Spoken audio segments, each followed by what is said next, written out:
right, we're here joined with Kashiff, the African Mamba Solarin. He's going to be competing at Combat FC 6 against Jay Presley. Kashiff, how you feeling, brother? I am feeling pretty good and pretty healthy too. Training's been good most for the most part, and I'm excited. It's pretty my first fight out here on the East Coast, and it's gonna be fun. I love the fight, I love the art of it, the strategicness to it, and then it's what I love to do.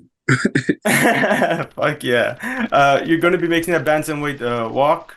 Do you have any trouble making that bantamweight walk with the weight cut? Oh no, making bantamweight is pretty easy for me. A lot better for me. I used to fight at flyweight sometimes, and so fighting at bantamweight is way much more fun.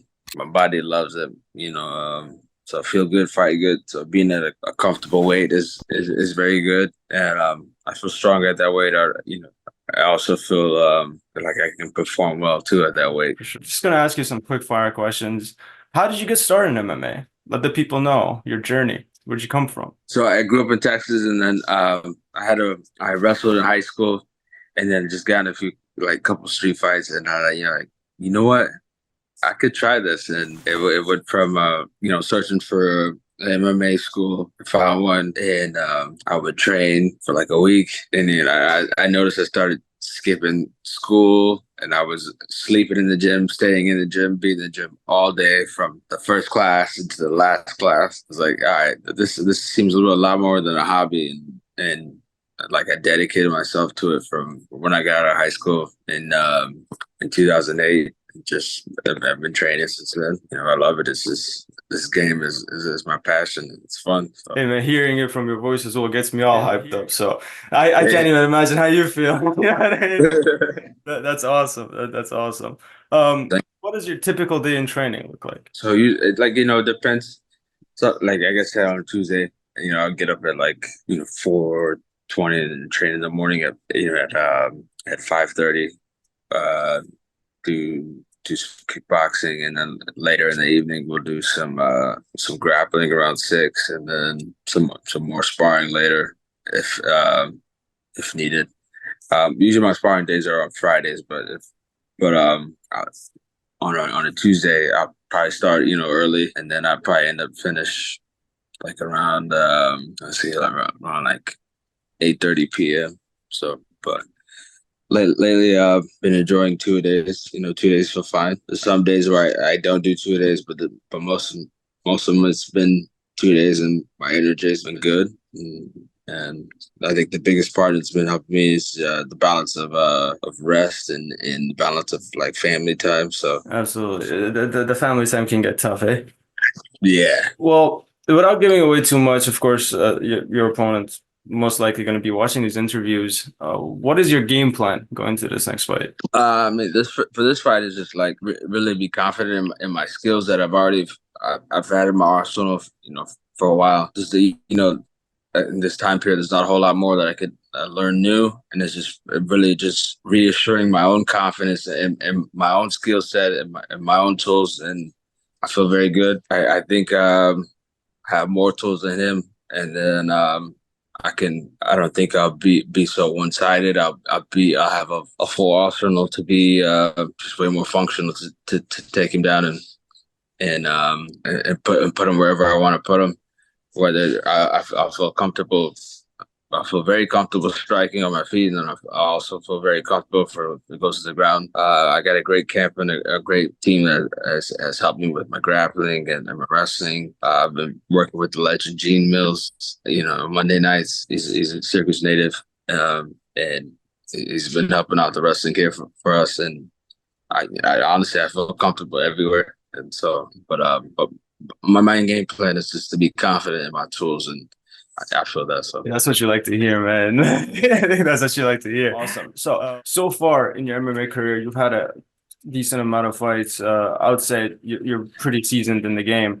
So who do you think has been your toughest opponent so far? My toughest opponent, probably my last amateur fight, was with Chris Gutierrez. He's in the UFC now. Long after that fight, we became training partners and friends, and we guys worked together quite a bit. But that was probably my toughest fight.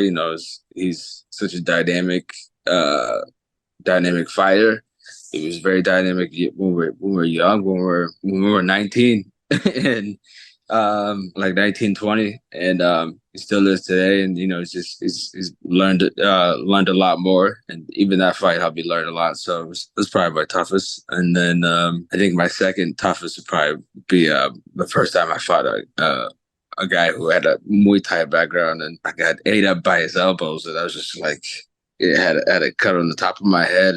But it was I learned some new tricks too, but it was great. That fighter, he ended up taking his own life, eventually a few years later.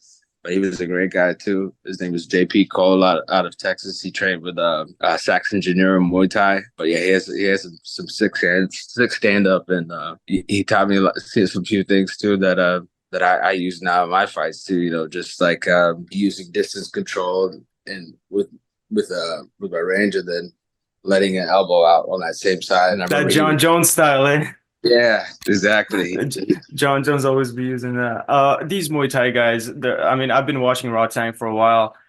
These Muay Thai guys aren't no joke, man. Raw Tank's the man. I'm pretty sure you have watched his fight against DJ Demetrius Johnson. There was one fight, one round MMA and one round Muay Thai. That was so entertaining from the get-go. Yeah, that was very cool. It was interesting to see. I wish we could get more fights like that, and maybe if ONE FC is the only organization that does that, but it was be more, organizations would do something like that. I think it would be cool to bring like more crossover sports and like boxing to kickboxing and more legends that we can make.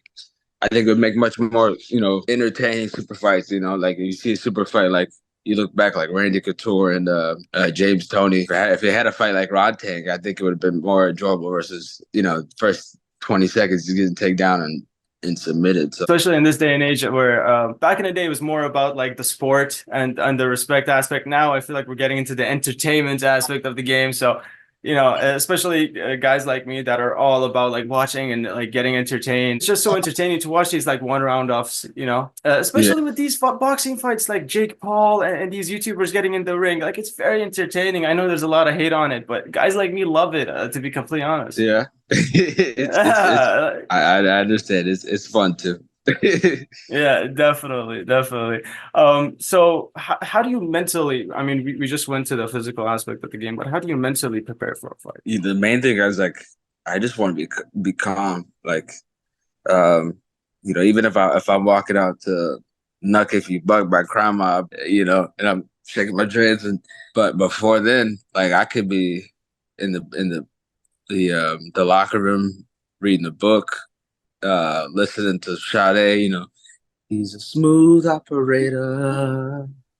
Smooth operator. I'm saying? I just want to be as relaxed as possible, Yeah, with anger and emotion driving you, I think you make the worst decisions in fighting, you make the worst decisions in life. So to be completely calm is like the best for me, Not to say I always fight calm, but my mind will be more clear and clairvoyant when, if I can create a calm routine. And so for me, it's usually just having a good warm up, then just dancing when I can, in the locker room before the fight, and then just listen to more calmer music, and then reading certain books that will inspire me to bring out the that spirit that I can unlock to help me get that win. You know what I'm saying? That's really all I'm looking for. But the calm before the storm, huh? Yeah. Oh, so who's been your like biggest inspiration in the game? In the beginning, I would say Anderson Silva. It was just like I loved how he was like just such a killer, and then you hear him talk. It's like you just heard Michael Jackson speak, and he's always calm, and like the main thing, some of his fights, some people don't like his fights back in the day, but I saw I see a guy in there having fun, he's enjoying himself. And if it's looking like he's being cocky or arrogant, I always saw that as like he's really just enjoying the night. Like the whole crowd is oblivious to him. It doesn't matter, and he's gonna do what he wants to do. So, but yeah, he's a big good inspiration from the way he chooses to fight and the way he carries himself outside of fighting. I always looked at him as like a great martial artist, and this is, as much as it's super physical, it's as mental, like we went over. So having people who go over the martial arts style with, valuing, your mind as much as your body and your spirit, I think is a great inspiration for me. So Absolutely. To this day, that Forrest Griffin fight is still like highlighted every single day. So yeah, Anderson Silva was definitely that guy. I just feel like with fans like me, when we saw like him doing that stuff and getting knocked out by Chris Weidman, that really hurt us. Like, God damn it, Anderson. Yeah, I mean, I can remember watching that fight. I almost cried that day. That was in him from the first fight to the rematch with Chris Weidman. It was like, no, his leg, the leg. It's but it was a great fight. So yeah, absolutely. Like the way Anderson always treated the fans, and also like the way he carried himself, you're like, okay, this is a true mixed martial artist. He kind of reminds you of Lyoto Machida, like the way, that style of fighter. So absolutely one of the goats of MMA. So with you, we just talked about handling pressure and the anxiety before the fight, you reading a book. Yeah.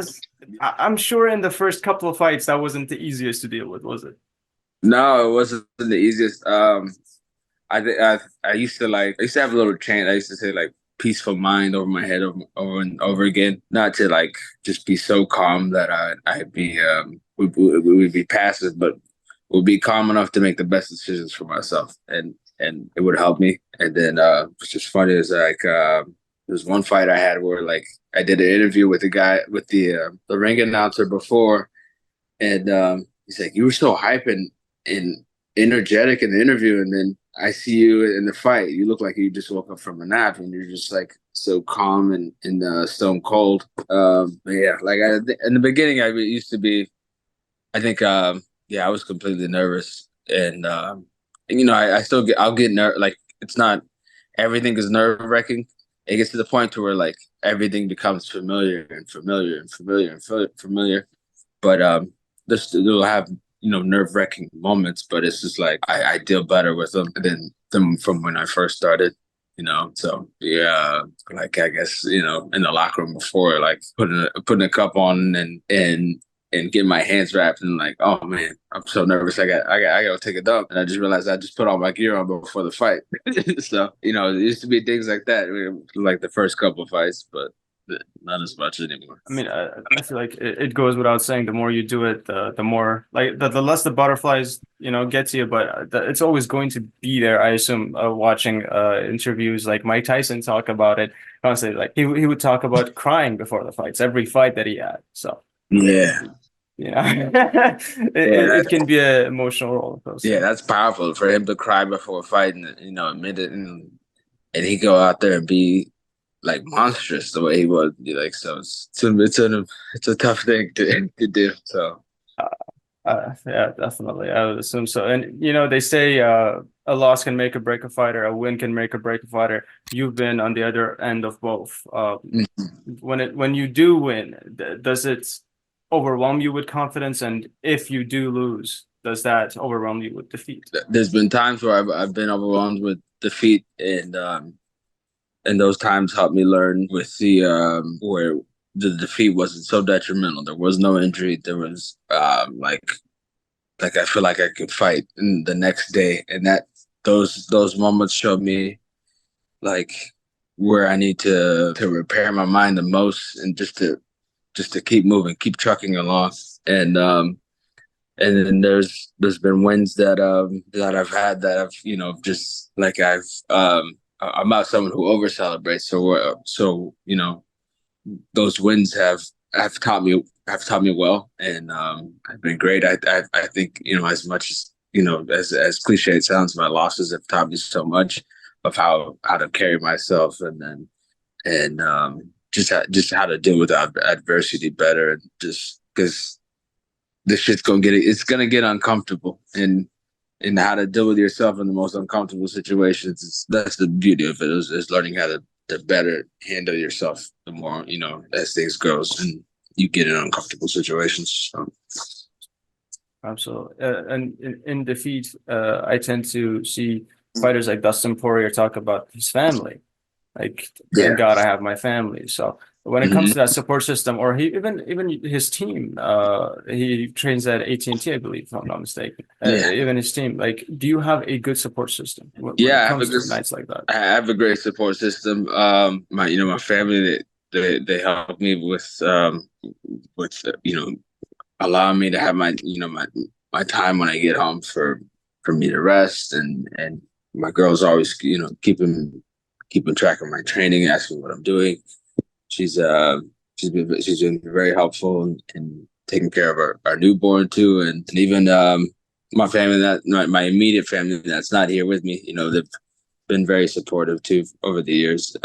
So for it to grow to where it's at now, having support is always good to always rely on that. Sometimes being a lone wolf gives you a good chip on your shoulder, and if feel like it feels great to be it's me against the world, but then it's me with the world, me with everyone on my side. It's always good to always have that too. You feel secure with having that too, and they help me do that with all the support they give me. They help me feel secure. I feel safe, feel confident. All my training sessions that I put myself in. I feel like I can handle any dangerous situation that gets presented to me. So, and that's the main goal is to handle myself well in these dangerous situations that come up in a fight. So, because we ain't That's baking cookies. beautiful. No, they're not. That is absolutely beautiful, Kashiff. I just got to say, congratulations on a newborn, my man. Thank you, thank you. Hey, we're gonna end it off with a couple more questions. I'm not gonna take much of your time. What has been your most memorable moment in your career so far? Most memorable moment. Spending a week. Shout out to Cody. I'm not saying his last name right. Hofstadter. I spent a week at Greg Jackson's in like 2017, and just got to train with a lot of world class people. Yeah, I got to meet John Jones one day, and it's just like you're in a small town in Albuquerque, New Mexico, and it's just I met, but this was before ONE FC was so huge, and this is like 2017. I would be sparring some of the ONE FC champions, and I wouldn't know until later that day. I go look on Instagram, I was like, oh, that's who that was, and like, oh, this is who this person. This is the kickboxers from France, and this was like before they got bigger, or this is and I had my head kicked off by Michelle Watterson almost, karate hare, and but it was good. It was a good place to go to. It was my first time to go out of state and spend a week training somewhere else, and it was good to the point to where it let me know that you don't always have to go out to get the best superior training from yourself. We see that in MMA from some of the superstars that we have that come from the smallest gyms, and it's what you can create and within your bubble, the energy you can bring to them, and but it was a good experience to see that to go to Jackson's and see the coaches. I was thankful and very grateful for the hospitality they gave me, and it's just nice to see. That's awesome. That's awesome, man. All right, I'm just gonna two last ones for you. What's the end goal? Is the end goal the UFC? The end goal is the UFC. I definitely want to be in the biggest promotion on the world stage, and I want to be there and not just be a company man with them, but I want to make a good run for myself, and so I feel like keep myself pretty healthy outside the cage to where I can have a lot of longevity. So your health in and out matters the most. So, but yeah, that's the main goal is to get to the UFC. Awesome. Last one. How would you like to be remembered? How would I like to be remembered? Might be a little tough one. Yeah, that is tough, but I mean that's the main reason we do it is we want to create a legacy for yourself, your name. For me, it's would be for my love for the sport and my love for the community of MMA. I think, for me at 18, what I found most with MMA was a community, and it wasn't it wasn't just it's like, oh, I get to fight. You know, it's like I found a community. I found some great brotherhood. I found some great some fatherhood figures in MMA as well. So it's I would like to provide my contributions to the community. So That's awesome. Thank you so much for coming on, Kashiff. I really appreciate you. The African Mamba, everybody. If you have Instagram, Twitter, anything you want to shout out. Hey, African Mamba 33 on Instagram. Come follow us. February 9th, Wilmington, Massachusetts. We are going to slap somebody. Thank you for watching, everybody. See ya.